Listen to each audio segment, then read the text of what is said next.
క్రీస్తు సంఘములన్నయు మీకు వందనములు చెప్పుచున్నవి. Churches of Christ salute you.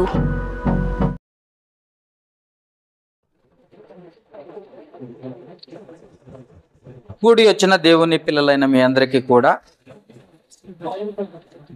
మన ప్రభువును లోకరక్షకుడైన యేసుక్రీస్తు నామంలో మీ అందరికి వందనాలు తెలియజేసుకుంటున్నాడు. ఈ గృహ కూడిక కూడి వచ్చిన మీతో పాటు సజీవుడైన దేవునికి మొదటిగా కృతజ్ఞతాస్తుతులు చెల్లిస్తున్నాం. ఎందుకంటే ఎక్కడైతే ఇద్దరు ముగ్గురు ఆయన నామమున కూడి ఉంటారో అక్కడ ఉంటానని సెలవిస్తున్నాడు. కనుక దేవుడు మనతో ఉన్నాడు, మన పక్షమున ఉన్నాడు అన్న సంగతి గుర్తుపెట్టుకోండి. అలాగనే దేవుడు మనతో మాట్లాడుతున్నాడని కూడా గ్రహించటానికి ప్రయత్నం చేయండి. ఈరోజు ఒక చిన్న అంశం ఏంటంటే, ఒక చిన్న అధ్యాయంలో కొన్ని మాటల్ని మనం ధ్యానించుకుందాం. రాజుల 2వ గ్రంథము 5వ అధ్యాయము. రాజుల 2వ గ్రంథము 5వ, ఒక వ్యక్తిని గూర్చి, వ్యక్తికి ఉన్న లక్షణాలను గూర్చి మనము కొన్ని మాటలు ధ్యానించడానికి ప్రయత్నం చేద్దాం. అప్పుడు మీకు అంశం ఏంటన్నది మీకు అర్థమవుతుంది. రాజుల 2వ గ్రంథము 5వ అధ్యాయము 1వ వచనం చదువుకుందాం. ముందుగా రాజుల 2వ గ్రంథము పేజీ నెంబర్ 310వ పేజీ, 5వ అధ్యాయం 1వ వచనం. ఎవరైనా చదువుతారా? సిరియా రాజు సైన్యాధిపతి అయిన నయమాను అను ఒకడుండెను. అతని చేత యెహోవా సిరియా దేశమునకు జయము కలగజేసి ఉండెను గనుక అతడు తన యజమానుని దృష్టికి గనుడై దయ పొందిన వాడాయను. అతడు మహాపరాక్రమశాలి అయి ఉండెను గాని అది ఈ వచనాన్ని మనం చదువుకున్నప్పుడు మన జీవితాలని, ఇదిగో ఈ నయమానుకు ఉన్న లక్షణాలని, ఆయనకున్న లక్షణాలు మనకున్న లక్షణాలను తారతమ్యంగా ఒకసారి పరిశీలించుకోవాల్సిన బాధ్యత కలిగి ఉన్నాం. పాత నిబంధన రాయబడింది ఎందుకు అంటే, దుష్టాంతములుగా వారికి సంభవించి యుగాంతమందున్న మనకు బుద్ధి కలుగుటకు రాయబడింది. కొరింథీయులకు రాసిన మొదటి పత్రిక 10వ అధ్యాయము 11వ వచనంలో ఈ మాట రాసి ఉంటుంది. అందుకే పాత నిబంధన చదువుతున్నాము అంటే, ఒక వ్యక్తిని గూర్చి నేర్చుకుంటున్నామంటే అతనిలో ఉన్న లక్షణాలు ఏంటి, మనకున్న లక్షణాలు ఏంటి, ఆయనకున్న లక్షణాలలో మనకున్న లక్షణాలు ఒకలాగే ఉన్నాయా, లేకపోతే మనం మార్చుకోవాల్సిన అవసరత కలిగి ఉన్నామా అని మనం పరిశీలించాల్సిన ఆలోచన కలిగి ఉన్నాం. ఎందుకంటే క్రైస్తవులుగా మనం ఉన్నాం కాబట్టి. ఇక్కడ సిరియా రాజు అతని సైన్యాధిపతి అయిన నయమాను గురించి చెప్పబడింది. ఈ సైన్యాధిపతి అయిన నయమాను ఎలాంటి వాడు అనంటే అతడు మహాపరాక్రమశాలి అయి ఉండెను అని రాయబడింది. మహాపరాక్రమశాలి. ఎంత బలాఢ్యుడు అనంటే చాలా తెలివిగలవాడు. మన భాషలో చెప్పుకోవాలంటే చాలా తెలివిగలవాడు, బలవంతుడు. చాలా తెలివిగలవాడు, చాలా జ్ఞానము కలిగిన వాడు, ప్లస్ బలవంతుడు.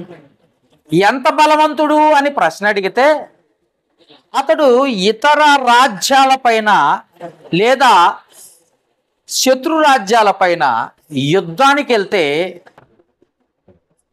జయమే తప్ప అపజయము ఎప్పుడూ కలగలేదు. ఎంత గొప్పవాడు అని చెప్పాలంటే, అతడు ఏ రాజ్యానికి వెళ్ళిపోయినా ఆ రాజ్యాన్ని జయించుకొని వచ్చేవాడు. ఏ రాజ్యానికి వెళ్ళినా ఆ రాజ్యాన్ని తమ వశం చేసుకునేవాడట. అంటే ఎంత బలవంతుడు అంటే, ఎంత గొప్ప సైన్యాధిపతి అనంటే, ఏదైనా సరే సాధించగలను, నాకు తెలివితేటలు ఉన్నాయి, జ్ఞానం ఉంది, బలం ఉంది, నేను ఏదైనా చెయ్యగలను ఏదైనా సాధించగలను. మనం కూడా అంతే అనుకుంటాం. ఎందుకనంటే మనకున్న లక్షణాలు కూడా అలాంటివే. ఇంకా మనం వయసు అంతా అయిపోలేదు, ఇంకా చెయ్యొచ్చు, చెయ్యగలము, సాధించగలము అన్న లక్షణాలు ఉంటాయి.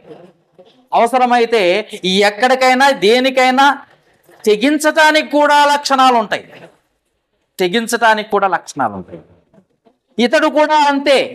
ఎక్కడికి వెళ్ళినా దాన్ని జయించాలి, సాధించాలి అన్న పట్టుదల కలిగిన వాడు పరాక్రమశాలి, అలాగనే బలవంతుడు.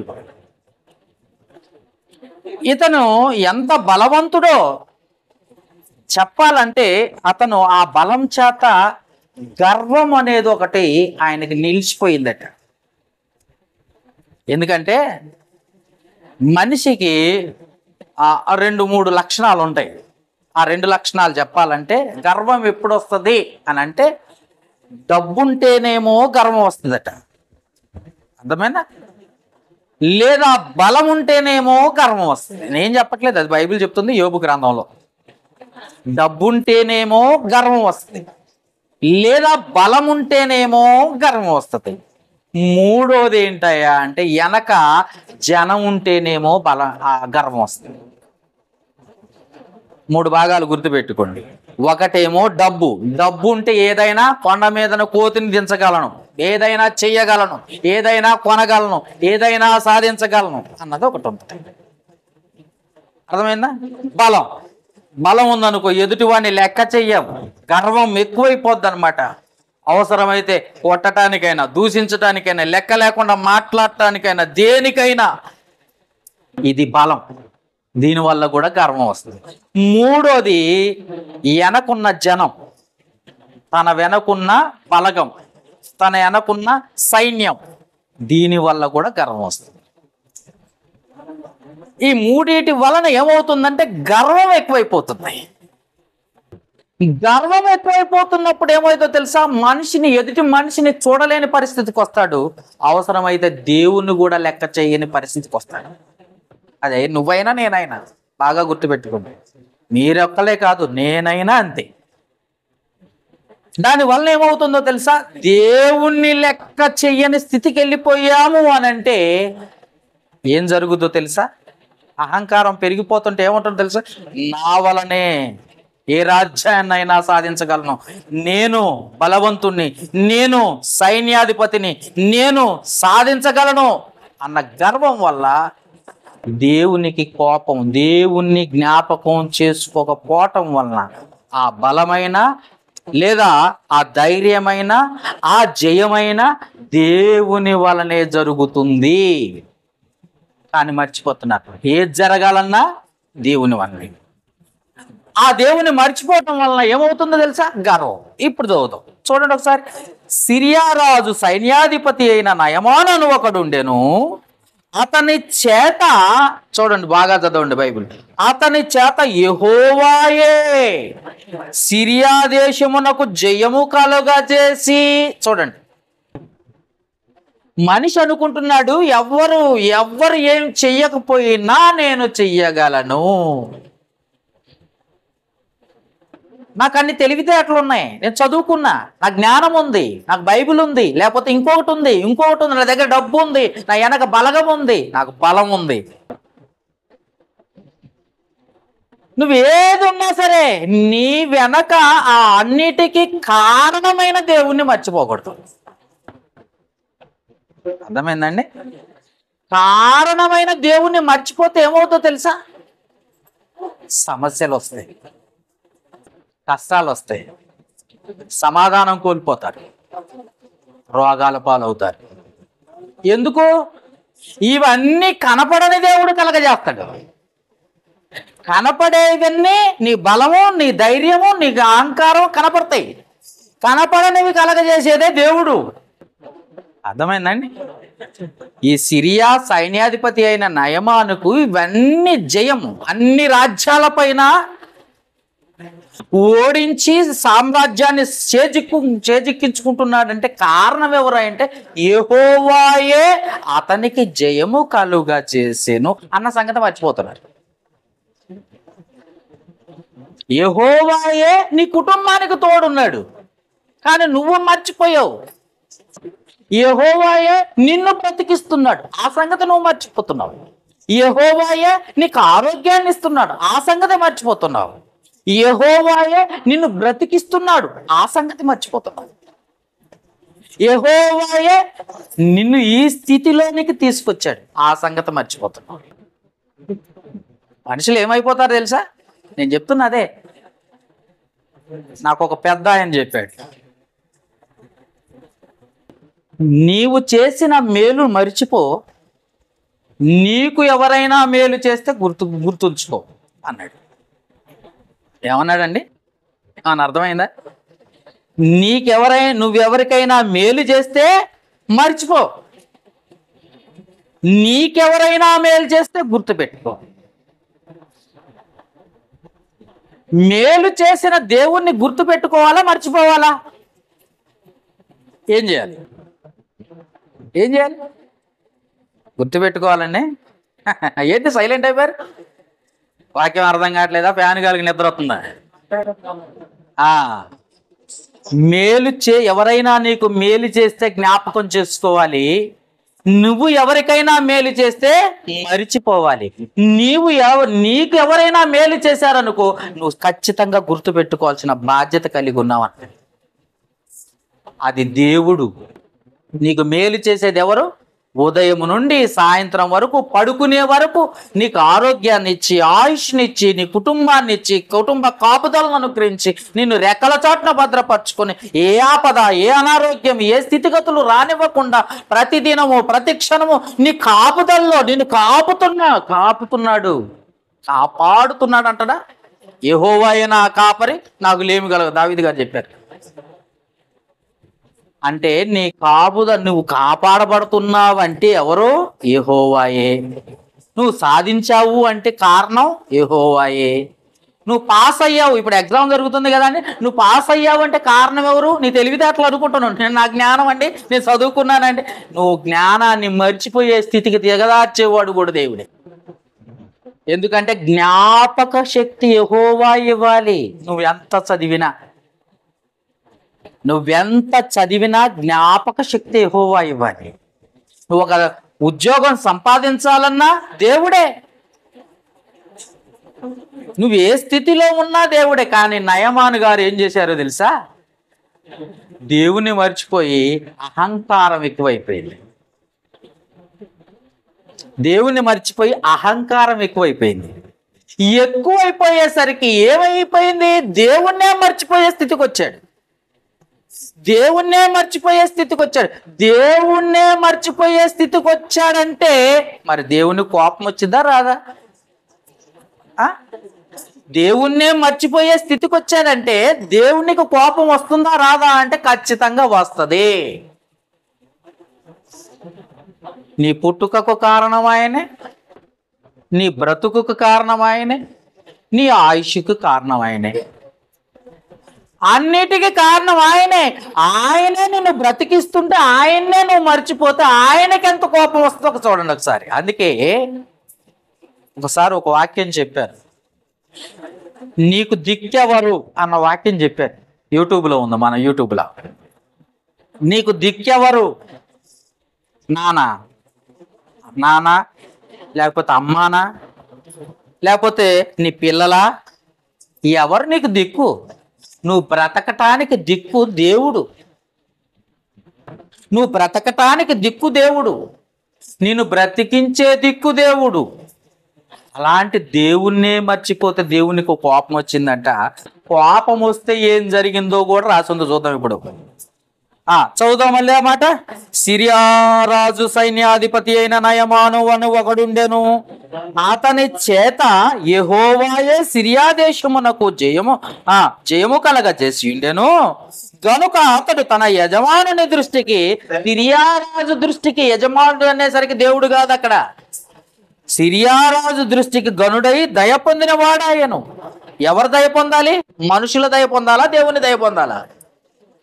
మనం ఎవరి దయ పొందాలి? దేవుని దయ పొందాలి. కానీ దేవుని దయ కంటే మనుషుల దయ ఎక్కువ అనుకుంటున్నాం. మనం మనుషులు గొప్ప వాళ్ళు అనుకుంటున్నాం.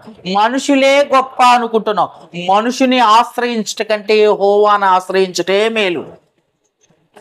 రాజులను ఆశ్రయించట కంటే యెహోవాను ఆశ్రయించటే మేలు. నేను చాలాసార్లు చెప్పాను, బైబుల్ అంతటిలో మధ్య ఉన్న అధ్యాయం ఏంటో తెలుసా? 118వ కీర్తన. బైబుల్ అంతటిలో మధ్య వచనం ఏంటో తెలుసా? మనుషుని ఆశ్రయించుట కంటే యెహోవాను ఆశ్రయించటం మేలు. ఎందుకు రాయించావు ప్రభువా అంత సెంటర్గా అంటే, మనుషులు ఎప్పుడు మనుషుల వైపే చూస్తారు కానీ పరలోకపు తండ్రి వైపు చూడరు. నువ్వు దయ పొందాల్సింది దేవునిదే, నువ్వు ఆశ్రయించాల్సింది దేవుని దగ్గర. పాపం ఆ విషయం తెలియక మనమైతే మనుషులను ఆశ్రయిస్తాం. ఆ విషయం తెలియక దావీదు గారు, కొండల కట్టు నేను చేతులు ఎత్తుతున్నాను, నాకు సహాయం ఎక్కడి నుండి వస్తుంది? 121వ కీర్తన 1వ వచనంలో, యెహోవాయే కదా నాకు సహాయం చేయువాడని ఆయన చెబుతున్నా కానీ ఎవరైనా వింటారా? మనకు సహాయం ఎక్కడి నుండి వస్తుందంట? మనుషుల నుండి వస్తుంది అనుకుంటాం. మా వాళ్ళు ఉన్నారులే అనుకుంటాం, మా సొంత వాళ్ళు ఉన్నారులే అనుకుంటాం, మా బంధువులు ఉన్నారులే అనుకుంటాం. ఎవ్వరు కూడా అవసరానికి ఆదుకునే వాళ్ళు ఎవ్వరు ఉండరు. ఎవరు ఉండరు, అవసరానికి ఆదుకునే వాళ్ళు ఎవరు ఉండరు. కానీ మనమేమనుకుంటామంటే వాళ్ళే గొప్ప అనుకుంటాం. అందుకే ఇతనేమనుకున్నాడో తెలుసా? ఆ రాజు యొక్క దయ పొందితే చాలు అనుకుంటున్నాడు. రాజు యొక్క దయను పొందుకుంటే చాలు అనుకుంటున్నాడు. కానీ దేవుని యొక్క దయతో మనం బ్రతుకుతున్నాం అనుకోవటంలే. దేవుడే నన్ను ఈ స్థితికి తీసుకొచ్చాడు అనుకోవటం లేదు. దేవుడే నన్ను కాపాడుతున్నాడు అనుకోవటం లేదు. అందుకే దేవునికి కోపం వచ్చి ఏం జరిగింది ఒకసారి చూస్తే, అతడు మహాపరాక్రమశాలి అయి ఉండెను కానీ అతడు కుష్టి రోగి అన్నాడు. ఒకప్పుడు కుష్ఠరోగం అంటే, ఇప్పుడంటే మనకందరికి తెలుసు కాబట్టి మెడిసిన్స్ ఉన్నాయి కాబట్టి సరిపోయింది. ఒకప్పుడు కుష్ఠరోగం అంటే దగ్గరకు కూడా రానివారు, ఊరి గవిని యొద్ద పెట్టేవాళ్ళు, ఊరి చివరన పెట్టేవాళ్ళు కుష్ఠరోగుల్ని. ఇప్పుడు మనుషుల్లో తిరుగుతున్నారు, ఎందుకంటే మెడిసిన్స్ ఉన్నాయి కాబట్టి. కానీ ఒకప్పుడు సంగతి అయితే మెడిసిన్స్ లేవు. ఎక్కడ నాకు అంటుందేమో అని, ఇది ఎక్కడ అంటు రోగము అనుకొని అలాంటి వారిని చూసి ఊరి చివరన పెట్టేవాళ్ళట. బాగా ఆలోచించండి, ఊరి చివరన పెట్టేవాళ్ళట. కానీ ఈయన ఎలా కవర్ చేశాడో తెలుసా? మనుషులకు కనపడకుండా గ్లౌజులు అంటారని, అవునా, మనుషులకు కనపడకుండా బ్రతికేశాడు, బ్రతుకుతున్నాడు. ఒక విధంగా చెప్పాలండి, తన ఇంటి వారికి తప్ప అతనికి కుష్ఠరోగం ఉందన్న సంగతి రాజుకు తెలియదు, సైన్యానికి తెలియదు, ఎవ్వరికి తెలియదు.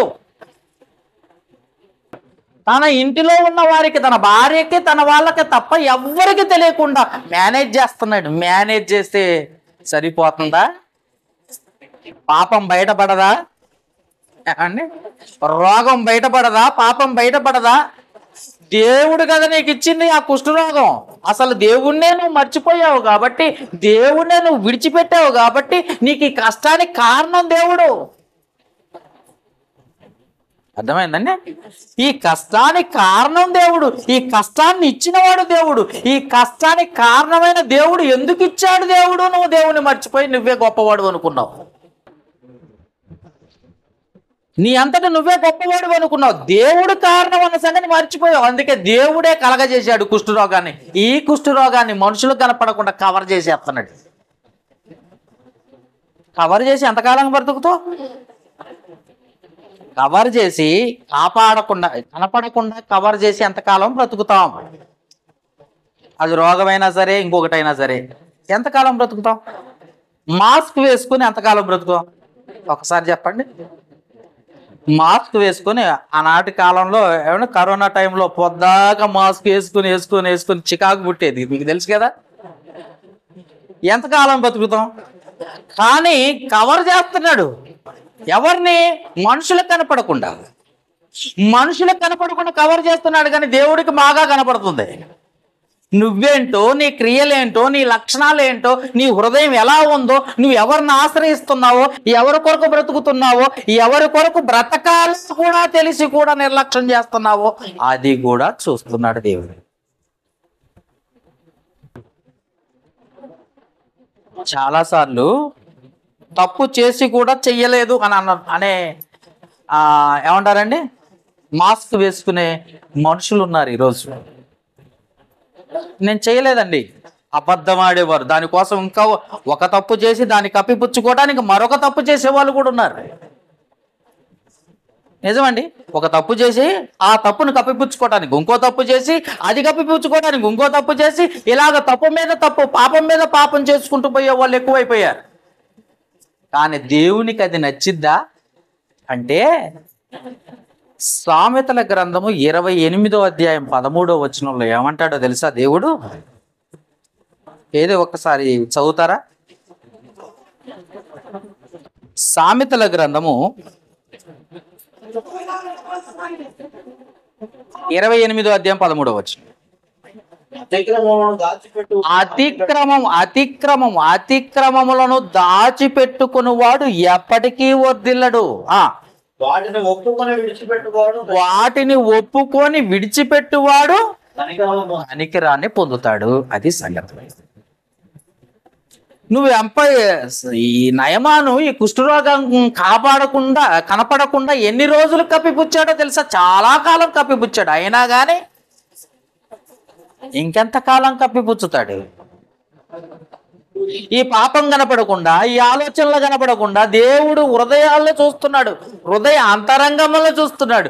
దేవునికి కనపడకుండా, మనుషులకు కనపడకుండా ఎన్ని రోజులు రాస్తావు? ఒకవేళ నువ్వు తప్పు చేసావనుకో, తప్పు చేసినప్పుడు తప్పు చేసినట్టుగా దేవుని సన్నిధిలో మోకరించి ప్రార్థన చేస్తూ, ఇదిగో నేను చేసింది తప్పు, నన్ను క్షమించు తండ్రి, ఇక నేను ఎప్పుడు చెయ్యను అన్న ఆలోచన రావాలి. రాకపోతే ఆ కుష్ఠరోగం అలాగే ఉండిపోయేది నయమానికే కాదు, మనకు కూడా ఆ సమస్యలు అలాగే ఉండిపోతాయి. మనకు కూడా అలాంటి సమాధానం లేని జీవితం, మనకు కూడా అలాంటి రోగమే. ఎందుకనంటే ఒప్పుకొని విడిచిపెడితే దేవుడు కనికరిస్తాడే తప్ప కప్పుకుంటే ఒప్పుకోడు. దేవుడు కప్పుకుంటే ఒప్పుకోడు. నీకు అన్నీ ఇచ్చిన దేవుడు, శరీరాన్ని ఇచ్చాడు, ఆరోగ్యాన్ని ఇచ్చాడు, అన్నీ ఇచ్చిన దేవుడు కప్పుకుంటానంటావేంటి? ఆయన కనపడరా? మనుషులు మనకు కనపడకపోవచ్చు, సృష్టికర్తకు ఏమన్నా కనపడకుండా ఉంటుందా? హెబ్రీయులకు రాసిన పత్రిక 4వ అధ్యాయం 13వ వచనంలో ఏం రాసింది అక్కడ? హెబ్రీయులకు రాసిన పత్రిక 4వ అధ్యాయము 13వ వచనం చూడండి ఒకసారి. మరియు ఆయన దృష్టికి కనపడని స్పష్టమంటూ ఏమీ లేదు. మనం ఎవరికి లెక్క అప్పచెప్పవాలి? దేవుని కళ్ళకు సమస్తమును తేటగా కనపడుతుందంట దేవునికి. నువ్వు పొద్దున్న నుండి సాయంత్రం దాకా ఏం మాట్లాడావు, ఎక్కడ కూర్చున్నావా? మీకు చెప్తారా? నువ్వు ఎన్నిసార్లు కూర్చున్నావో చెప్పమంటే చెప్తారా? ఎన్ని చోట్ల నువ్వు కూర్చున్నావు, ఎన్ని చోట్ల లేచావు చెప్పమంటే ఒక్కడ చెప్పేవాడు లేడు. మర్చిపోతాం కదండి, మన మైండ్ సెట్ అట్లాంటిదే. కానీ నువ్వు కూర్చుండట, లేచుట, నువ్వు పడుకుండుట, ఆలోచించుట, నీ నోటికి మాట రాకముందే, నీ నాలుకకు మాట రాకముందే నువ్వేం మాట్లాడతావో అన్నీ కూడా ఎరిగిన దేవుడు. లేదండి, కీర్తనల గ్రంథం తెద్దామా? ఒక్కసారి అక్కడ పోయొద్దన్నాడు. కీర్తనల గ్రంథం 139. కీర్తనల గ్రంథం తీసారా? 1వ వచనం నుండి చదువుదాం. యెహోవా, నీవు నన్ను పరిశోధించి తెలుసుకొని ఉన్నావు. అది మొట్టమొదట నువ్వు పొద్దున్న నుండి సాయంత్రం వరకు ఎక్కడెక్కడ కూర్చున్నావో అది కూడా చూసిండట దేవుడు. నువ్వు కూర్చుండుట, నేను లేచుట నీకు తెలియను. నా తలంపులు తలంపులు అంటే ఏమో కాదు, ఆలోచనలు, నా ఆలోచన తలంపులు పుట్టక మునిపే నేను నా నీవు నా మనసును గ్రహించి ఉన్నావు, నా నడక నా నడకను నా పడకను నీవు పరిశీలన చేసి ఉన్నావు, నా చర్యలను నీవు బాగా తెలుసు. యెహోవా నా మా- నా నాలుగుకు రాక మునిపే. అది నీకు పూర్తిగా తెలిసి ఉంది. ఇప్పుడు చూడండి ఎంత కరెక్ట్ గా చూస్తున్నాడు మనుషుల్ని దేవుడు. ఇక్కడున్న మన అందరినీ చూస్తున్నాడా? అందరినీ చూస్తున్నాడు, అందరినీ చూస్తున్నాడు. మనం అనుకుంటున్నాం దేవుడు చూడటం లేదు అనుకుంటున్నాం. నువ్వేం చేస్తున్నావో కూడా చూస్తున్నాడు. ఏం మాట్లాడుతున్నావు, ఏం ఆలోచిస్తున్నావు, ఎక్కడ ఆలోచిస్తున్నావు అన్నీ చూస్తున్నాడు దేవుడు. దేవుని దృష్టిలో మనం అనుకుంటున్నాం దేవుడు చూడటం లేదు అనుకుంటున్నాం, కానీ దేవుని దృష్టిలో నువ్వు నేను ఉన్నావు, మన అందరం ఉన్నాం. నయమాను కూడా ఉన్నాడు. నయమాను గర్వంతో ఉన్నాడు. ఒకవేళ ఒప్పుకుంటే కనికరం పొందేవాడేమో, ఒప్పుకోకపోవటం వల్ల కుష్ఠరోగం తెచ్చుకున్నాడు. ఒప్పుకోకపోవటం వల్ల కుష్ఠరోగం తెచ్చుకోవటమే కాక దాన్ని కప్పిపుచ్చుకోవడానికి ఎన్ని ప్రయత్నాలైనా చేస్తున్నాడు.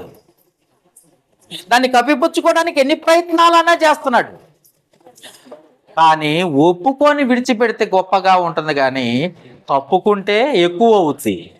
అందుకే ఆ రోజు ఏం జరిగిందో చూద్దాం ఒకసారి. చదవండి 2వ వచనం. సిరియనులు గుంపులు గుంపులుగా బయలుదేరి ఇశ్రాయేలు దేశం మీదకు పోయి ఉండిరి. వారచట్ నుండి ఒక చిన్న దాన్ని, బాగా చూడండి, ఒక చిన్న దాన్ని చెరగొని తేగా అది నయమా అది నయమాను భార్యకు పరిచారము చేయుచుండెను. అది చూడటం వేరే వినాలి, కొంచెం మీకు అర్థమయ్యే రీతిలో చెప్పాలి. ఇక్కడ ఏం జరిగింది అని అంటే, ఈ సిరియన్లంతా ఇశ్రాయేల్ దేశం మీదకి పోయారట. యుద్ధానికి పోయి అక్కడ యుద్ధం చేసి బంగారం వెండి అంతా తెచ్చుకుంటూ అక్కడ ఒక చిన్న అమ్మాయిని తెచ్చుకున్నారట. వింటున్నారా? ఎవరిని తెచ్చుకున్నారు? యవనస్తురాల్ని కాదు, చిన్న అమ్మాయిని తెచ్చుకున్నారట. ఎందుకనంటే పని చేసిద్దిలే మా ఇంట్లో అని తెచ్చుకొని. ఎక్కడ పని చేస్తుంది ఆ అమ్మాయి? చూడండి, నయమాను భార్యకు పరిచారము చేయుచుండెను. నయమాను భార్యకు పరిచారం చేస్తుందంట. 3వ వచనం. అది షోమ్రోనులో ఉన్న ప్రవక్త దగ్గర నా ఏలిన వాడిన నేను, చదవండి అన్నమాట. అది శోభ్రం నా ప్రవక్త దగ్గర నా ఏలిన వాడుతున్నానని ఎంతో కోరుతున్నాను. అతడు నా ఏలిన వానికి కలిగిన కుష్ఠరోగం బాగు చేయునని. యజమానులతో అని చూసారా? డైరెక్ట్ గా నీకు కుష్ఠరోగం ఉంది, అది తగ్గాలంటే అన్నారనుకో, ఈ చిన్న అమ్మాయిని చంపేస్తాడు అవసరమైతే. అర్థమైందా? నువ్వు తప్పు చేసావు అంటే ఎవరైనా ఒప్పుకుంటారా? ఒప్పుకోరు. డైరెక్ట్గా చెప్తే నచ్చిద్దా? నచ్చదు, అసలు ఎవరికి నచ్చదు. అప్పుడప్పుడు నేను కూడా డైరెక్ట్గా వాక్యం చెప్పారనుకో, మీరు ముక్కుచూటుగా వాక్యం చెప్తున్నారు చాలా మంది అన్నారు. ముక్కుచూటుగా వాక్యం చెప్తున్నారు, ఎవరంటారండి? ఎలా చెప్పాలట? సాఫ్ట్గా చెప్పాలట. దేవుడు చెప్పినట్టు చెప్పొద్దట, సాఫ్ట్గా చెప్పాలి. అలాగనే ఇక్కడ ఆ చిన్నది అడిగిందంట, అయ్యగారికి ఏం రోగం ఉంది? కుష్ఠరోగం ఉంది. చూసిందంట పాపం. చూసి అయ్యగారికి కుష్ఠరోగం పోవాలంటే, ఆ పాపం పోవాలంటే, ఆ కుష్ఠరోగం పోవాలంటే నేను ఒక పని చెప్తానండి అన్నదంట. చెప్పు అన్నదంట భార్య. అప్పుడు చెప్పిందంట, షోమ్రోన్లో ఒక ప్రవక్త ఉన్నాడు, ఆ ప్రవక్త దగ్గరకు పోతే ఆ కుష్ఠరోగం తగ్గిద్ది అన్నాడు. కుష్ఠునిచ్చింది ఎవరు? దేవుడు. ఆ ప్రవక్త ఎవరు? దేవుని ప్రవక్త. నువ్వు ఎక్కడికి పోవాలా? దేవుని దగ్గరకు పోతేనే ఆ రోగం తగ్గిద్ది. ఆ సమస్య పోవాలంటే కారణం ఎవరు? దేవుడు. ఆ దేవుడు కారణమే. ఆ సమస్య పెట్టింది దేవుడే, ఆ సమస్యని తీసివేసేది కూడా దేవుడే. నువ్వు ఎక్కడికి వెళ్ళాలి? మనుషుల దగ్గరకు కాదు, డాక్టర్ల దగ్గరకు కాదు, దేవుని దగ్గరికి వెళ్ళాలి. ముందు దేవునికి ప్రార్థన చేయి. వాడే మందులు పని చేయాలన్నా దేవుడి దగ్గరికే పోవాలా, ప్రార్థన చేయాలా. డాక్టర్ల దగ్గర పోయే వరకు డాక్టరే చేతులెత్తి దేవుడిపై భారం వేస్తాడు. ఇక్కడ కూడా అదే. ఆ చిన్నమ్మాయి అడిగిందంట, చెప్పిందంట, షోమ్రోన్లో ఒక ప్రవక్త ఉన్నాడు, అతని దగ్గరికి వెళ్తే తప్ప ఈ రోగం తగ్గదు. పాపం నయమాను గారికి భార్య చెప్పిందంట, చెప్తే మరి నయమాను గారు తలంచుకొని వెళ్ళాలా లేదా? ఉన్న రోగం ఎవరిది? నయమానుకు ఉంది. మరి పోవాల్సింది ఎవరు? నయమాను పోవాలి. నయమాను పోకుండా సేవకులను పంపించాడట. చూడండి, ఆయన పట్టుకురాని ముందు అర్జెంటుగా. నేను ఎవరిని అనుకుంటున్నారు? నయమాన్ని. నేను ఎవరు అనుకుంటున్నారు? పరాక్రమశాలిని. నేను ఎవరు అనుకుంటున్నారు? సిరియా సైన్యాధిపతిని. నాకు తిరిగే లేదు, ఎన్నో రాజ్యాలను జయించాను. కాబట్టి నేను ఒకరి దగ్గర తలంచుకొని పోవటం ఏంటి? నేను పోను అని సైన్యాన్ని పంపించిండట. పోయి తీసుకురండి సేవకులారా, తీసుకురండి అతన్నే అన్నాడు. ఏమండి, అర్థమవుతుందా? అహంకారం ఏ రేంజ్లో ఉందంటే, మొదట తగ్గింపు. తనను తాను తగ్గించుకుని ప్రతివాడు హెచ్చింపబడును. బైబిల్ అది చెప్తుంది. తనను తాను తగ్గించుకున్నవాడు హెచ్చింపబడతాడు, కానీ హెచ్చించుకున్నవాడు తగ్గించబడును. అది కూడా చెప్పింది బైబిల్. నీకున్న అహంకారం వలనే ఈ రోగము, ఈ సమస్య, ఈ బాధ. ఇది తగ్గాలంటే నువ్వు ముందు దేవుని దగ్గర ఉండాలి. దేవుని దగ్గరికి నువ్వు తలంచుకొని తగ్గించుకొని దేవునికి ప్రార్థన చేసేటట్టు ఉండాలి. అవసరమైతే గోజాడాలి, అవసరమైతే ప్రార్థించాలి, అవసరమైతే కన్నీళ్లు కార్చాలి, అవసరమైతే దేవునితో నడవాలి. అప్పుడు కదా నీ సమస్య నుండి విడుదల పొందుకునేది. అప్పుడు కదా నీకు సమాధానం దొరికేది. అప్పుడు కదా నువ్వు సంతోషంగా నడిచేది. అది లేకుండా అహంకారముతో నడిస్తే తగ్గుద్దా? ఒకసారి ఆలోచించండి. నేను రాను కానీ ఆయనే రమ్మని అన్నాడు. మన ద్వారా ఎలాంటి వాడో తెలుసా? ఎలీషా బాబు గారు, మన ప్రవక్త గారు, నేను రాను ఆయన రమ్మని అన్నాడు.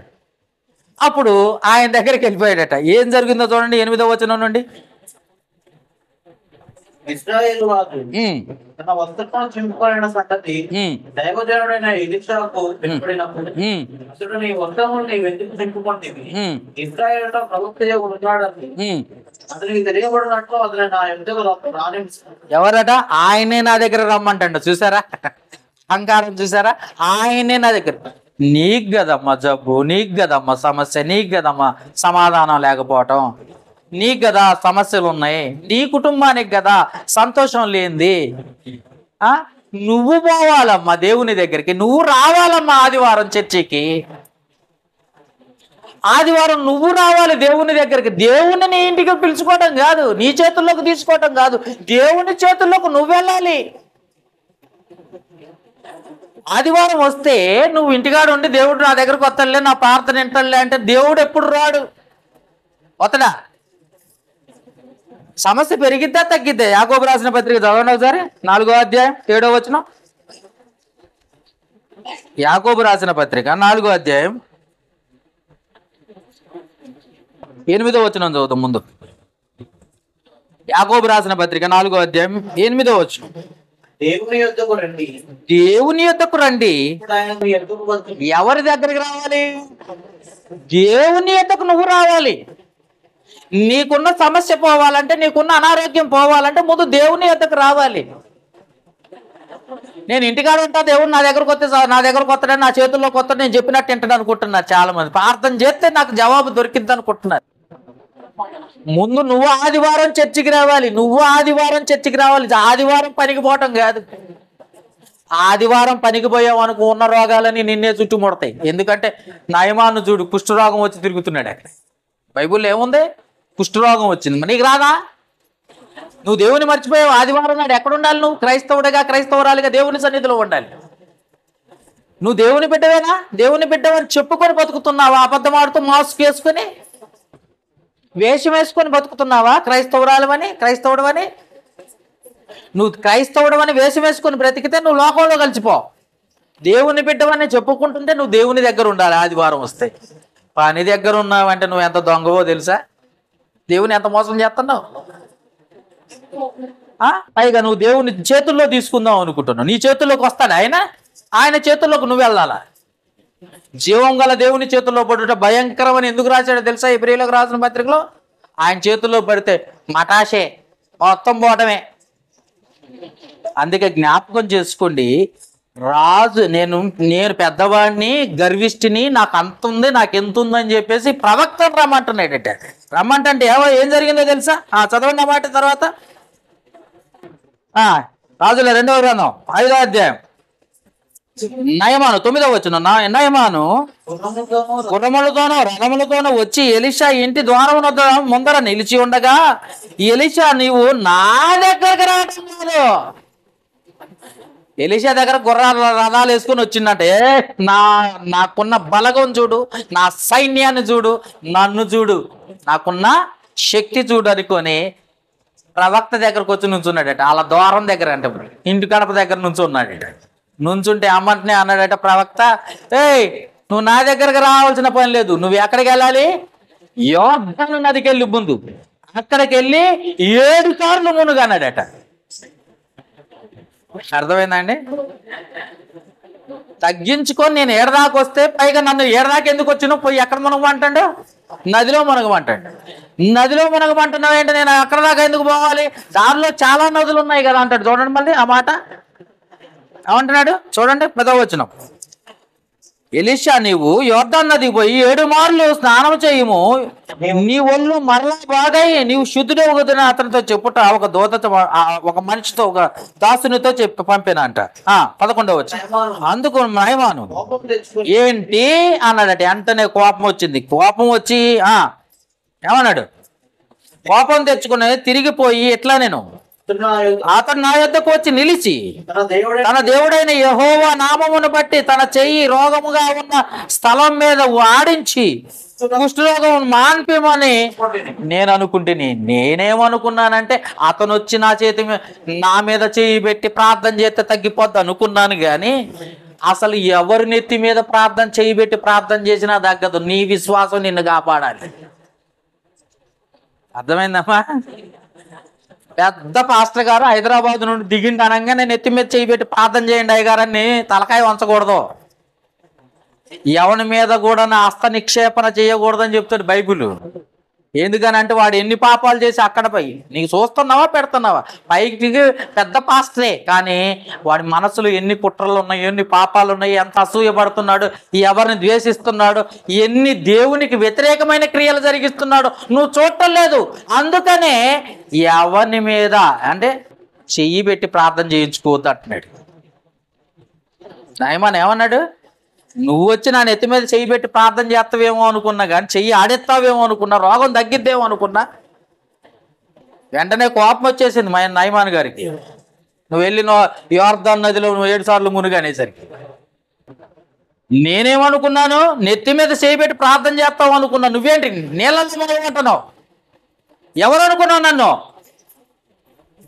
నీకు రోగం తగ్గిద్దంటే అహంకారం ఇంకైనా తగ్గిద్దేమో అనుకుంటే ఏమాత్రం తగ్గకుండా ఇంకా పెంచుకుంటూ పోతే దేవునికి ఇంకాస్త కోపం వస్తుందండి. అర్థమైందండి? ఎందుకనంటే మనం ఎంత తగ్గి దేవుని దగ్గర ఉంటే అంత గొప్పగా దేవుడు హెచ్చిస్తూ ఉంటాడు. ఒక యేసేపుని చూస్తే అన్నలాట కొట్టి గోతులో పడేశారు. గోతులో పడేస్తే మన నాన్న ఎక్కడ ఉన్నాడు? నాన్న అడుగుతాడు కదా, మళ్ళీ యాకోబు అడుగుతాడు కదా. అడుగుతాడంటే మళ్ళీ రీజన్ చెప్పాల్సి వచ్చిందని చెప్పేసి గోతులో ఉన్నోడిని తీసి వర్తకులకు, ఐగుప్తు వర్తకులకు అమ్మేశారట. అమ్మేస్తే వాడు కనపడ్డా కదా, అప్పుడు గొర్రెను కోసి ఆ రక్తాన్ని వస్త్రానికి రాసేసి ఇదిగో సింహం తినేసింది నీ కొడుకుని అని చెప్పారట. పాపం యాకోబు ఏడ్చుకుంటూ కూర్చున్నాడు. ఆయన అమ్మేసిన దాసునిగా పోతీఫర్ ఇంటికి పోయాడట. పోతీఫర్ ఇంటికి ఎప్పుడైతే పోయాడో అక్కడ నుండి దేవుణ్ణి విడిచిపెట్టట్లేదట. 39వ అధ్యాయము ఆదికాండం 1వ వచనంలో ఉంటుంది అన్నమాట. ఎంత కష్టం వచ్చినా తనను తాను తగ్గించుకుంటూ ప్రార్థన చేస్తున్నాడే తప్ప, ఎన్ని కష్టాలు వచ్చినా ఎన్ని బాధలు వచ్చినా ఎంత దాసుడిగా ఇంటికి పోయినా తగ్గించుకొని ప్రార్థన చేస్తున్నాడే తప్ప ఎప్పుడు కూడా ఏంది ప్రభువా నాకు ఇన్ని కష్టాలు, ఎందుకు వచ్చినాయి ప్రభువా నాకు ఇన్ని కష్టాలు అని అడగలే. ఎప్పుడైతే పోతీఫర్ని చూశారు, ఆ ఇంట్లోకి వెళ్ళాడో పోతీఫరు గొప్పగానే మెచ్చుకున్నాడు. కానీ పోతీఫరు భార్య మంచిది కాదు అని అంటున్నారా? చెయ్యని పాపాన్ని మీద రుద్దేసేసింది అమ్మనే. నా చెంగు పట్టుకొని లాగేశాడని, నా వస్త్రాన్ని పట్టుకొని గుంజేశాడని చెప్పేసి కంప్లైంట్ భర్తకి ఇచ్చింది. వెంటనే అతన్ని జైల్లో పెట్టారు. ఏమంటే ఏ తప్పు చేశాడని జైల్లోకి పోయాడండి? ఏ తప్పు చేయకపోయినా జైల్లోకి వెళ్ళాడు, కానీ తగ్గించుకొని ప్రార్థన చేస్తున్నాడు. చివరికి ఏమయ్యాడో తెలుసా యోసేపు? ఒక దేశానికి చక్రవర్తి అయ్యేదాకా తీసుకొచ్చాడట దేవుడు. చక్రవర్తి, ఒక దేశాధిపతి, దేశ అధ్యక్షుడు. అతను శాసిస్తే ఏదైనా కూడా జరిగిపోయే అంత దేశాధ్యక్షుడిగా దేవుడు యోసేపుని నిలవబెట్టడానికి కారణం తనను తాను తగ్గించుకోవటం. నయమాను తగ్గించుకొని ఇంటి దాకా వచ్చాడు. ఇంటి దాకా వచ్చిన నయమాన్ని ఎలీషా ఏమన్నాడో తెలుసా? ప్రవక్త గారు ఏమన్నాడో తెలుసా? నువ్వు నా దగ్గరికి రావటం కాదయ్యా, యోర్దాను నదిలో 7 మార్లు మునుగు, నువ్వు పరిశుద్ధుడు అవుతావు అని చెప్పాడు. నువ్వు పరిశుద్ధుడు అవుతావు అంటే వెంటనే వెళ్ళి మునగటానికి ప్రయత్నించాలే తప్ప, దేవుడు చెప్పిన మాటనే ఎలీషా చెబితే ఎలీషా మాట వినటానికి ప్రయత్నం చేయాలి తప్ప, వినకపోగా కోపం తెచ్చుకొని ఏంటి నువ్వు నాకు చెప్పేది, నువ్వు చెయ్యి నెత్తి మీద పెట్టి రుద్దుతావేమో, నెత్తి మీద పెట్టి ప్రార్థన చేస్తావేమో, నన్ను పరిశుద్ధిని చేస్తావేమో అనుకున్నాను, కానీ నువ్వేంటి ఇలా మాట్లాడుతున్నావు, మళ్ళీ నన్ను ఎక్కడికో పోయి యోర్దాను నదికి వెళ్ళి 7 మార్లు మునగమంటున్నావు అని సీరియస్ అయిపోయాడు. సీరియస్ అయితే ఎవరికి నష్టం? ఏమండి, ఇక్కడ ఇంకొక విషయాన్ని చెప్తా. ఎవరో తెలుసా అండి? కయ్యూను, హేబేలు. హేబేలు దేవుడు అంగీకరించాడట. హేబేలు యొక్క అర్పణ దేవుడు అంగీకరించాడు. కయ్యూను అర్పణ దేవుడు అంగీకరించలేదు. అంగీకరించాలన్నా అంగీకరించకూడదన్నా దేవుడు కారణం. దేవుడు అంగీకరించలేదన్న కోపంతో తమ్ముడిని చంపడం ఏంటండి? మీకు అర్థమైందా? ఎవరి మీద కోపం? తమ్ముడి మీద కోపం, దేవుడి మీద కోపం. నీ అర్పణ దేవుడు అంగీకరించలేదంటే నీలో లోపం ఉందని అర్థం. నువ్వు సరి చేసుకోవాల్సింది పోయి నువ్వు సరి చేసుకోకపోగా తమ్ముడు, పక్కనున్న తమ్ముడిని హేబేలుని చంపేశాడట. ఎందుకు చంపాడు? తన క్రియలు చెడ్డవి. యోహాను రాసిన మొదటి పత్రిక 3వ అధ్యాయం 12వ వచనంలో, యోహాను రాసిన మొదటి పత్రిక 3వ అధ్యాయం 12వ వచనం, తగ్గించుకునే స్వభావం లేదు, మార్చుకునే ఆలోచన లేకపోతే ఇదిగో ఇలాగే వస్తుంది, జరుగుద్ది. ఏం రాస్తుంది అక్కడ? మనము కయ్యూను వంటి వారము ఉండరాదు. వాడు దుష్టుని సంబంధి అయి తన సహోదరుని చంపాను. వాడు అతన్ని ఎందుకు చంపాను? తన క్రియలు చెడ్డ. తగ్గించుకునే స్వభావం లేదానికి. నాలో లోపం ఉంది, నేను సరి చేసుకోవాలి. నాలో బలహీనత ఉంది, దాన్ని తీసేసుకోవాలి. నేను దేవుని దగ్గరికి రావట్లేదు, అందుకే దేవుడు నాకు ఈ కష్టాలు పెట్టాడు కాబట్టి దేవుని దగ్గరికి సమీపంగా ఉండాలి నేను అన్న ఆలోచన రావట్లే ఈరోజు మనుషులకి, సంఘంలో ఉన్న వాళ్ళకి. నేను దేవునికి దగ్గరగా ఉంటే, నా లోపాలు చక్కదిద్దుకుంటే, నేను ఒప్పుకొని విడిచిపెడితే దేవుడు నన్ను కనికరిస్తాడు, నన్ను ఆశీర్వదిస్తాడు, నా కుటుంబాన్ని దీవిస్తాడు అన్న ఆలోచన లేదు. ఉంటే ఏ రోజు కూడా దేవుని సంఘాన్ని లేదా చర్చికి రాకుండా ఆగవు. అర్థమైందండి? ఆ అహంకారం నీకు వచ్చేస్తుంది. ఏమైంది? ఒక వారం పోకపోతే ఏం జరుగుద్ది? ఈ అహంకారం తీసేసుకుని తగ్గించుకో, నువ్వు ఆశీర్వదింపబడతావు. నువ్వు దేవునికి ఎక్కువగా ప్రార్థన చేయటం నేర్చుకో, నువ్వు ఆశీర్వదింపబడతావు.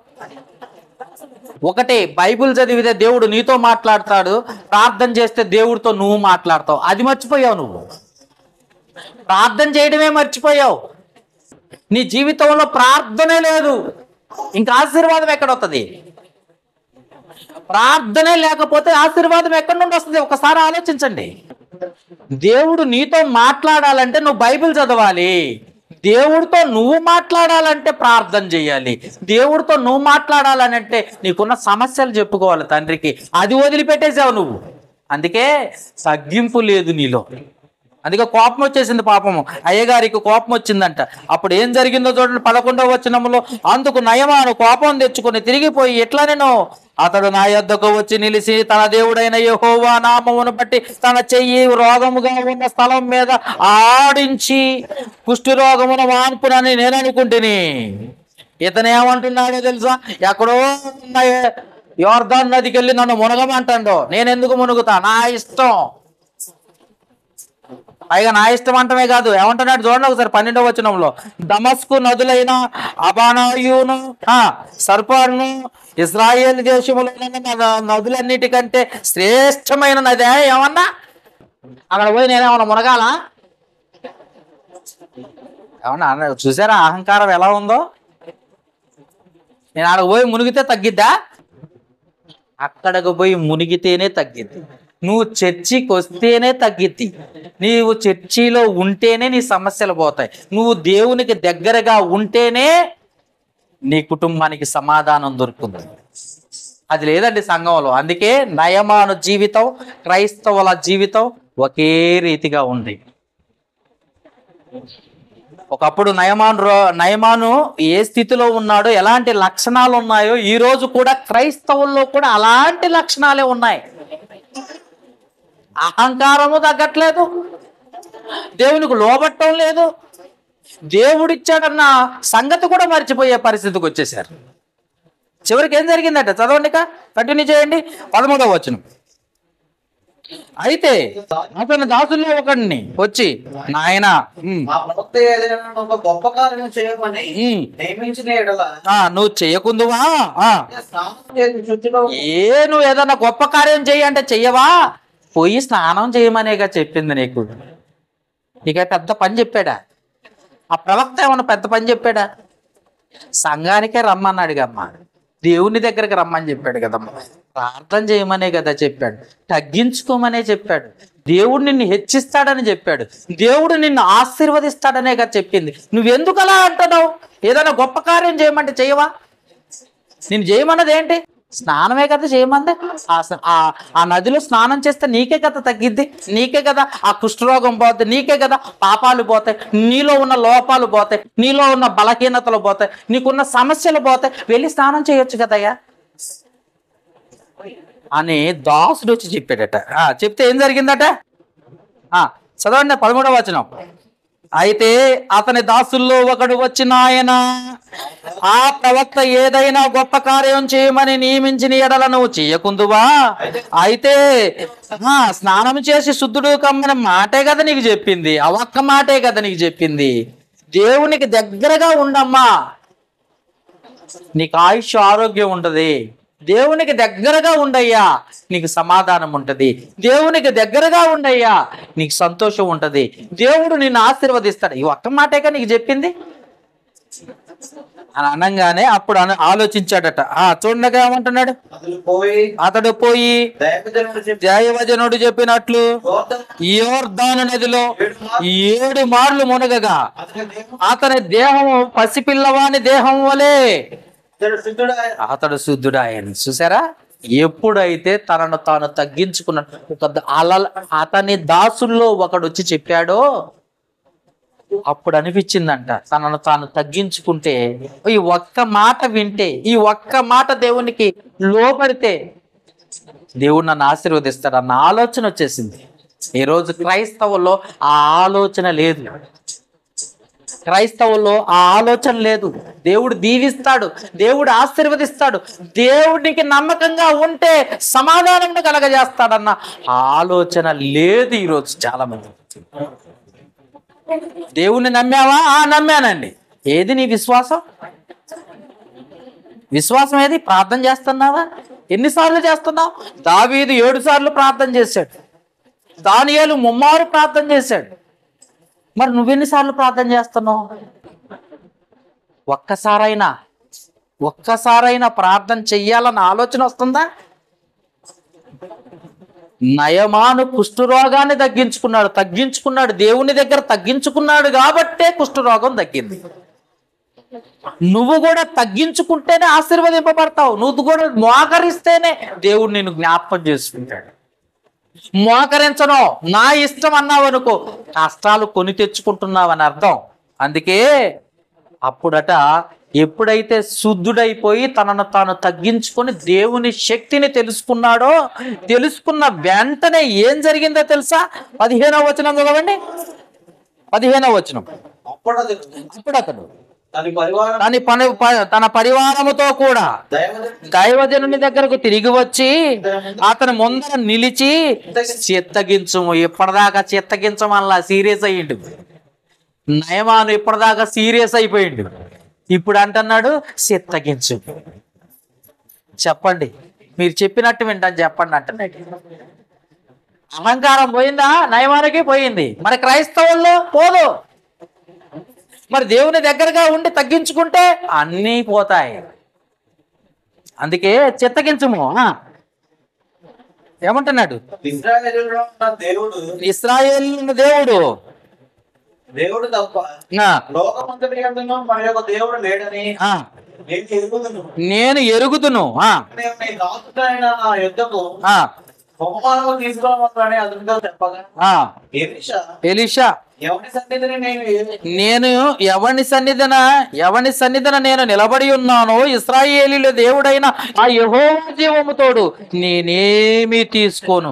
నిన్ను స్వస్థపరిచిన దేవుడు, ఆ దేవునికి నువ్వు నమ్మకంగా బ్రతుకన్నాడు. నిన్ను బాగు చేసేది దేవుడు, ఆయనకు నమ్మకంగా ఉండు. నీ కుటుంబానికి కాపుదల అనుగ్రహించేది దేవుడు, మనుషులు కాదు. ఆయన కాపుదల అనుగ్రహిస్తున్నాడు. ఆయనకు నమ్మకంగా ఉండు. చూసారా? నయమాన్ వెంటనే స్వస్థపడ్డాడు. చిత్తగించుము ప్రభు అని దగ్గరకు వచ్చి ఆయనకున్న బంగారం, వెండి సమస్తమును తీసుకొచ్చి గిఫ్ట్ బహుమానంగా ఇవ్వాలనుకున్నాడట. వెంటనే ఎలీషా ఏమన్నాడు తెలుసా? నేను ఎవరి సన్నిధిని నిలబడి ఉన్నానో ఆ యెహోవా జీవము తోడు నువ్వు తెచ్చినవి నాకేం వద్దు. నువ్వెవరిని నమ్మావో, ఎవరు నిన్ను స్వస్థపరిచారో, ఎవరు నిన్ను బ్రతికిస్తున్నారో, ఎవరు నిన్ను బాగు చేస్తున్నారో, ఎవరు నీకు కాపుదలు అనుగ్రహిస్తున్నారో ఆ దేవునికి నువ్వు నమ్మకంగా బ్రతుకన్నాడు. ఒక సేవకుడు చెప్పేది కూడా అదే, ఆ రోజు ఎలీషా చెప్పింది అదే, ఆ రోజు విన్న నయమాను నేర్చుకుందదే. ఈరోజు క్రైస్తవులు కూడా నేర్చుకోవాల్సింది కూడా అదే. మనం ఎవరి మాట వినాలి? దేవుని మాట. ఎవరికి లోబడాలి? దేవునికి. ఎంత అహంకారుడైనా సరే నయమాను తగ్గించుకున్నాడు. ఎంత కవర్ చేశాడో చూసారా? కుష్ఠరోగం కనపడకుండా అంత కవర్ చేసుకున్నా గానీ ఒక దాసి మాట విని, ఒక చిన్న అమ్మాయి మాట విని షోమ్రోనుకు వెళ్ళి స్వస్థపడి వచ్చాడు. దేవుని తెలుసుకున్నాడు, దేవుణ్ణి ఒప్పుకున్నాడు. నా దేవుడు గొప్పవాడని ఒప్పుకున్నాడు. సాక్ష్యం ఇచ్చాడు అనేకులు ఎదుట. ఎందుకంటే దేవుడు తప్ప ఇలాంటి గొప్ప కార్యాలు మనుషులు ఎవ్వరు చేయలేరు. దేవుడు తప్ప ఇలాంటి కాపుదల ఎవరు అనుగ్రహించలేరు. దేవుడు తప్ప కుటుంబానికి సమాధానం ఎవరు ఇవ్వలేరు. దేవుడు తప్ప ఈ కుటుంబానికి రక్షణ ఎవ్వరు ఇవ్వరు. రక్షింపబడ్డ నీవు దేవునికి దగ్గరగా ఉండు. దేవునికి దగ్గరగా ఉండు. దేవునికి దగ్గరగా అంటే సంఘములో ఆయన సహవాసములో ఉండాలి. అందుకే అపోస్తల కార్యముల గ్రంథము 2వ అధ్యాయము 42వ వచనాలు చెప్తారు. బాప్తీసం తీసుకున్న ప్రతి వారు వీరు అపోస్తల బోధయందును, సహవాసమందును, రొట్టె విరుచుటి యందును, ప్రార్థన చేయటి యందును ఎడతెగక ఉండాలి. ఎడతెగక అంటే ఎప్పుడు కలిసి ఉండాలి దేవునితో, సంఘముతో, సహవాసంతో, రొట్టె విరుచుటిలో. ఎప్పుడైతే నువ్వు జారిపోతావో అప్పుడే నువ్వు కూలిపోతావు, పడిపోతావు, లొంగిపోతావు. సాతాను నిన్ను వశపరుచుకుంటావు. సాతాను వశమైన నిన్ను ఏ విధంగా కృంగ చేయాలో ఆ విధంగా కృంగ చేస్తుంది. అందుకే జ్ఞాపకం చేసుకోండి, నయమాను కుష్ఠరోగం తగ్గింది అంటే కారణం దేవుడు. నయమానుకు కుష్ఠరోగం పెట్టింది దేవుడు. ఎందుకు? గర్వంతో ఉన్నాడు, అహంకారంతో ఉన్నాడు. అందుకే నాశనమునకు ముందు గర్వం నడిచిద్దట. ఆ గర్వాన్ని విడిచిపెట్టేశాడు, తగ్గించుకున్నాడు. దేవుణ్ణి వెతికాడు, దేవుణ్ణి తెలుసుకున్నాడు, దేవుడు కావాలనుకున్నాడు, దేవునితో ఉండాలనుకున్నాడు, కనుకనే సమాధానం పొందాడు. ఈరోజు క్రైస్తవులకు సమాధానం లేదు, సంతోషం లేదు, దుఃఖం, కష్టం. అర్థమవుతుందండి? తృప్తి లేని జీవితం. ఎంత సంపాదించినా ఆదివారం కూడా మానేసి పనికి పోవటమే. ఇంకొంతమంది ఉన్నారు పనికి మాలిన వాళ్ళు. ఉద్యోగం ఉద్యోగం ఉద్యోగం. దేనికి నువ్వు బానిసవి? దేవునికా ఉద్యోగానికా? ఎవరికి నువ్వు అర్పణ చేసుకున్నావు? దేవునికా లోకానికా? అర్పించుకున్నావట. బాప్తీసం తీసుకున్నప్పుడే నిన్ను నువ్వు అర్పించుకున్నావట. ఇదిగో ఇక నుండి బ్రతుకు దినములన్నీ నేను చనిపోయేంత వరకు తండ్రి నీకు నమ్మకంగా బ్రతుకుతా అని బాప్తీసం తీసుకున్నావు. మరి ఆ నమ్మకం ఏం చేసావు? ఆదివారాలన్నీ మానేస్తున్నావు, చర్చి మానేస్తున్నావు, దేవునికి ఇవ్వటం మానేస్తున్నావు, దేవుని సన్నిధిలో ఉండటం మానేస్తున్నావు, దేవునికి నమ్మకమైన పని చేయటంలో మానేస్తున్నావు. మరి ఎవరు? ఈ సమస్యలన్నీ తెచ్చింది పరలోకపు తండ్రి. ఆ సమస్యలు పోవాలంటే నువ్వు తగ్గించుకుని దేవుణ్ణి వెతకాలి. యెషయా గ్రంథము 26వ అధ్యాయం 3వ వచనం చదువుదాం. ఒక మంచి మాట రాసింది. 26వ అధ్యాయం యెషయా గ్రంథం తీసారా? ఎవరి మనస్సు నీ మీద ఎవని మనస్సు నీ మీద ఆనుకొనునో వానిని నీవు పూర్ణ శాంతి గలవానిగా కాపాడతావు. దేవుని పైన నీ మనసు ఆనుకుందంటే ఆయన నిన్ను పూర్ణ శాంతి గలవానిగా కాపాడతాడు. ఏ బాధ అయినా, ఏ కష్టమైనా, ఏ సమస్య అయినా రాకుండా కాపాడతాడు ఆయన. ఎప్పుడు నీ మనసు ఆయన పైన ఆనుకోవాలి, ఆధారపడాలి. ఆనుకోవటం అంటే పక్క పక్కన రాసుకోవటం కాదు, ఆధారపడటం. బైబిల్ చెప్తున్న మాట. అయ్యా నాకు దిక్కు నువ్వు, నాకు నువ్వే తప్ప ఇంకెవరు లేరయ్యా సహాయం చేసేవాళ్ళు, నువ్వు తప్ప నన్ను ఆదుకునే వాళ్ళు ఎవరు లేరు, నా కుటుంబానికి తండ్రివి నువ్వు, నేను నీ బిడ్డని, నన్ను విడిచిపెట్టకో అని ఎప్పుడైతే నువ్వు ఆధారపడతావో, ఆనుకుంటావో పూర్ణ శాంతి గలవానిగా కాపాడతాడు. ఇంకొక మంచి మాట ఉంది చూద్దామా? కీర్తన గ్రంథం 51వ అధ్యాయం. కీర్తన గ్రంథము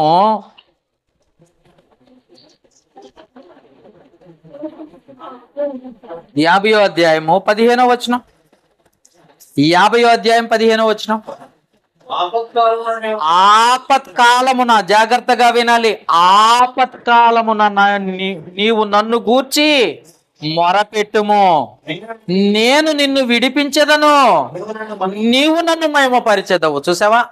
ఆపత్కాలం వచ్చిందనుకో, కష్టకాలం వచ్చినప్పుడు మోకరించి ప్రార్థన చెయ్యి, ఆయన నిన్ను విడిపిస్తాడట.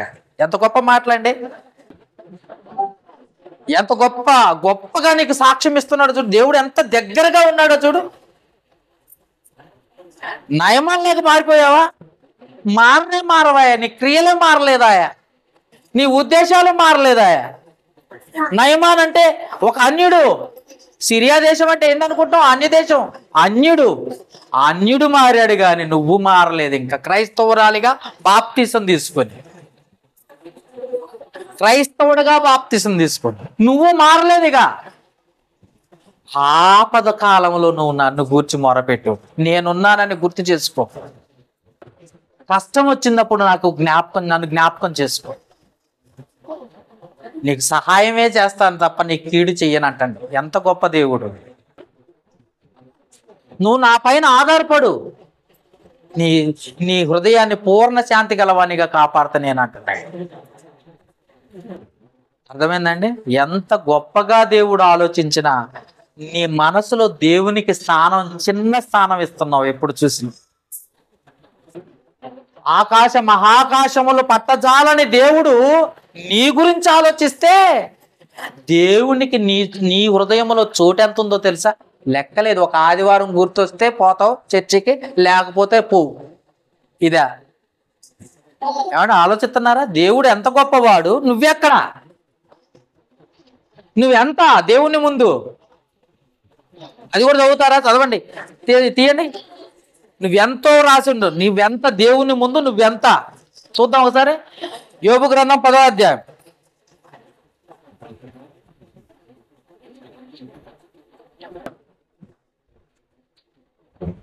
యోబు గ్రంథము 10వ అధ్యాయం.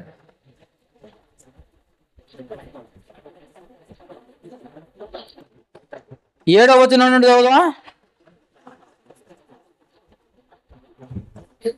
నీ చేతిలో నుండి నీ చేతుల్లో నుండి విడిపింపగలవాడెవడు? అసలు నీ చేతుల్లో నుండి విడిపింపగలవాడెవడు? అబ్బా, ఎవడునో లేడనియు నీవు ఎరిగి ఉండియో నీవెలా నా దోషమును గూర్చి విచారణ చేస్తున్నావు, నా పాపమును ఎలా వెతుకుతున్నావు? నీ హస్తలో నాకు అవయవ నిర్మాణం చేసి అసలు నీ చేతుల్లో, ఆయన చేతుల్లో నువ్వెంత ఒక్కసారి ఆలోచించండి. ఆయన చేతుల్లో నువ్వెంత, ఆయన ఆలోచిస్తే నీ ఏమైపోతావు ఒక్కసారి ఆలోచించండి. ఇంకొక మాట కూడా చూపిస్తాను చూడండి ఒకసారి. హెబ్రీలకు రాసిన పత్రిక 2వ అధ్యాయం తీయండి, 6వ వచనం చదవండి. హెబ్రీలకు రాసిన పత్రిక 2వ అధ్యాయం. అయితే ఒక చోట ఇలాగ దృఢముగా సాక్ష్యం ఇచ్చుచున్నాడు. నువ్వు మనుషుని జ్ఞాపకం చేసుకోవటానికి వాడు ఏ పాటి వాడు? నీవు నరపుత్రుని దర్శించడానికి వాడు, అసలు నువ్వు దర్శించడానికి వాడు అర్హుడా? అసలు నిన్ను జ్ఞాపకం చేసుకోవటానికి నువ్వు అర్హుడువేనా? ఆలోచించండి. దేవుడు ఎక్కడ, నువ్వెక్కడ? నువ్వు కానీ ఆయన కోరుకుంటుంటే నువ్వు ఆయనకి ఇచ్చిన స్థానం ఇదా? దేవునికి ఇచ్చే స్థానం ఏది? ఎంత గొప్పగా ఉండాలి, ఎంత ఉన్నతంగా ఉండాలి, ఎన్నిసార్లు ప్రార్థన చేయాలి, ఎన్నిసార్లు జ్ఞాపకం చేసుకోవాలి. నీకంటే కాళ్ళు చేతులు లేని వాళ్ళు బెటరు.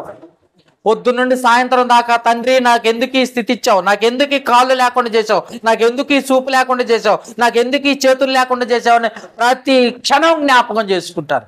నీకు అన్ని అవయవాలు ఇస్తే ఏ రోజు కూడా దేవుని జ్ఞాపకం చేసుకోవు. ఆదివారం నాడు గుర్తుంటే వస్తావు చర్చి. ఇలానా? ఆలోచించుకో. దేవుని ఎదుట నువ్వు తగ్గించుకో. దేవుని యొద్దకు రా, అప్పుడు ఆయన మీ యొద్దకు వస్తాడు. దేవుని నీ చేతుల్లోకి తీసుకోకు. దేవుని చేతుల్లోకి నువ్వు వెళ్ళి నీకిష్టమైన పాత్రగా నన్ను సిద్ధపరచు తండ్రి అని ప్రార్థన చేయి. నయమాన్ అలాగే చేశాడు, అందుకే శుద్ధుడయ్యాడు. మరి నువ్వు కూడా అలాగే ఉండు. అలా ఉంటేనే స్వస్థత పొందుకుంటావు, అలా ఉంటేనే సమాధానం పొందుకుంటావు, అలా ఉంటేనే ఆశీర్వాదం పొందుకుంటావు. అంతేకాని నా ఇష్టం అన్నావు అనుకో, నీకు కష్టం తప్పదు. అర్థమైందండి? అందుకే నయమాను జీవితాన్ని, నయమానుకున్న లక్షణాలు మనకు కూడా ఉన్నాయా? మనం కూడా అలాగే మారటానికి సిద్ధంగా ఉన్నామా? ఒక్కసారి ఆలోచించు. అలా లేకపోతే సమస్యలు కొని తెచ్చుకునే వారిగా ఉంటాం, లేదా సాతాను చేతుల్లో బందీ అయ్యానా ఉంటాం. కాబట్టి జ్ఞాపకం చేసుకోండి. ఇకనైనా మారటానికి, మారు మనసు పొందటానికి ప్రయత్నం చేయండి. ప్రార్థన చేసుకుందాం. అందరి కళ్ళ వంచినట్లయితే ప్రార్థన చేసుకుని ముగించుకుందాం. మమ్మల్ని మిక్కిలిగా ప్రేమిస్తున్న మా ప్రియ పరలోకపు తండ్రి, మహోన్నతుడా, పరిశుద్ధుడా, పరమందాసీనుడు మా కన్న తండ్రి, సకల ఆశీర్వాదములకు కారణభూతుడా, భూత వర్తమాన భవిష్యత్ కాలంలో ఒకే రీతిగా ఉంటానని సెలవిస్తున్న దేవా తండ్రి, ఈరోజు ఈ సమయంలో చెప్పబడిన ప్రతి మాట నీ మాటగా నీ బిడ్డలకు తెలియజేశారు. ఒక విధంగా చూసినట్లయితే మీరే మాతో మాట్లాడినందుకు కృతజ్ఞతాస్తుతులు చెల్లిస్తున్నాం. ఎవరు నీ పైన ఆనుకుంటారో, ఎవరు నీకు మొరపెట్టుకుంటారో, ఎవరు నీ పక్షమునుంటారో, ఎవరు నీ ఎదుట తగ్గించుకుంటారో వారిని నీవు హెచ్చిస్తావు, ఆశీర్వదిస్తావు, బలపరుస్తావు, ఆరోగ్యాన్ని ఇస్తావు, సమాధానాన్ని ఇస్తావు, సంతోషాన్ని కలగజేస్తావని లేఖనాలు చదివిస్తావు. కనుక తండ్రి, మాలో ఉన్న లోపాలు, బలహీనతలు చూస్తున్న దేవుడవు కనుక, మా ఆలోచన తలంపులను ఎరిగిన దేవుడవు కనుక తండ్రి, నీకు వ్యతిరేకమైన ఆలోచనలు, నీకు వ్యతిరేకమైన క్రియలు, నీకు వ్యతిరేకమైన బలహీనతలు మాలో ఉన్నట్లయితే దయతో క్షమించి అవన్నీ మేము తీసివేసుకుని ఒప్పుకొని విడిచిపెట్టిన వాడు కనికరం పొందును అని లేఖనాలు చదివిస్తున్నట్టుగా నీ సన్నిధిలో మేము ఒప్పుకొని విడిచిపెట్టి మారు మనసు పొంది నీ తట్టు తిరిగి నీకు సమీపస్తులుగా నీకు దగ్గరగా మేము జీవించే జీవితాన్ని మాకు అనుగ్రహించమని వేడుకొనుచున్నాం తండ్రి. ఈ రాత్రి కాలమందు ప్రతి మాట ప్రతి హృదయంలో పడి ఫలించినట్లుగా సహాయం చేయండి. ఆ మాటలు 30 60 100 ఫలించినట్లుగా సహాయం చేయండి. ఆ తండ్రి సాతానుడు ఎత్తుకొని పోయే విధంగా కాక ఒక మంచి నేలన పడిన విత్తనం వలె అది ఫలించినట్లుగా సహాయం చేయమని వేడుకొనుచున్నాం. మనుషులకు దగ్గరగా ఉండట కంటే దేవునికి దగ్గరగా ఉండటం ఎంతో మేలు కనుక ఈ లోకంలో జీవిస్తున్నంత పర్యాయం తండ్రి నీకు సమీపస్తులుగాను నీ సన్నిధిలో ఉండేవారిగాను మమ్మల్ని నడిపించుకొని ఘనత పొందమని వేడుకొనుచున్నా. అలాగనే ఇట్టి కూడికి ఏర్పాటు చేసిన కార్తీకుని పవిత్రాన్ని వారికి ఇచ్చిన గర్భఫలమును దీవించి ఆశీర్వదించండి. ఎందు నిమిత్తమో ఇలాంటి కూడికి ఏర్పాటు చేశారో మీరు ఎరిగిన దేవుడో కనుక వారికి ఉన్న ఏ సమస్య అయినా ప్రభు అయిన యేసుక్రీస్తు నామమున విడుదల అనుగ్రహించండి, విమోచించండి. ప్రతి ఒక్క ఆర్థిక ఇబ్బందుల నుండి కూడా విడిపించండి, విమోచించండి. ఈ కుటుంబానికి సమాధానం, సంతోషమును, నెమ్మదిని, తృప్తి కలిగిన జీవితమును అనుగ్రహించు. మరి ఎక్కువగా నీ పట్ల నమ్మకమైన జీవితం, నీకు సమీపస్తులుగా తండ్రి నీ సన్నిధిలో తనను తాను తగ్గించుకునే కుటుంబముగా తండ్రి నీ ఎదుట యోగ్యులుగా సమస్త విషయాల్లో నీ పట్ల విధేయత కలిగిన వారిగా ఏర్పాటు చేసుకుని ఘనత పొందాలి. ఈ కుటుంబాన్ని దీవించండి, ఆశీర్వదించండి. జక్కయ్య కుటుంబాన్ని దర్శించినప్పుడు ఇతడు కూడా అబ్రహాము కుమారుడని లేఖనాలు సెలవిస్తున్నట్టుగా ఏ లోపమైతే చేశాడో జక్కయ్య ఆ లోపాన్ని ఒప్పుకొని విడిచిపెట్టాడు కనుక ఆశీర్వాదాన్ని పొందాడు. అలాంటి లోపాలు ఏమైనా ఉంటే చక్కదిద్ది సరిచేసి నీకు ఇష్టమైన రీతిగా నీ బిడ్డలను ఏర్పాటు చేసుకుని ఘనత పొందమని ఈ కుటుంబం మెండైన దీవెనలతో నింపి నడిపించమని వేడుకుంటున్నాం. ఈ కుటుంబం చుట్టూ కంచె వేయండి, భద్రపరచండి తండ్రి. వారి కుటుంబంను ఎల్లప్పుడూ నీ పట్ల విధేయత కలిగిన కుటుంబంగా వర్ధిల్ల చేయమని వేడుకొనిచున్నాను. అలాగనే నాయన ఈ రాత్రి కాలమందు కూడి వచ్చిన ప్రతి బిడ్డను పేరు పేరున దీవించి ఆశీర్వదించండి. వారి కుటుంబాలను దీవించండి, వారి కుటుంబాల చుట్టూ కంచె వేయండి, భద్రపరచండి. విన్న వాక్య ప్రకారం జీవించే మంచి మనస్సాక్షి కలగ చేయండి. సమస్య ఏదైనా కానీ నా దేవుడు తీర్చగలడన్న నమ్మకం కలిగి ఉండినట్లుగా సహాయం చేయండి తండ్రి. వారు నీ పట్ల మరి ఎక్కువ విశ్వాసం కలిగి జీవించినట్లుగా సహాయం చేయండి. ఏ సమయంలో ఏం సంభవిస్తుందో తెలియదు కానీ సమస్త విషయాల్లో సమస్త సమయాల్లో కూడా నీకు నమ్మకమైన వారిగా మమ్మల్ని నిలబెట్టుకుని ఘనత పొందమని వేడుకుంటూ మరొకసారి ఈ కుటుంబాన్ని దీవించి ఆశీర్వదించమని వేడుకుంటూ ఈ రాత్రి కాలపు దీవెనలతో బిడ్డల్ని మమ్మల్ని అందరినీ జ్ఞాపకం చేసుకున్నాం.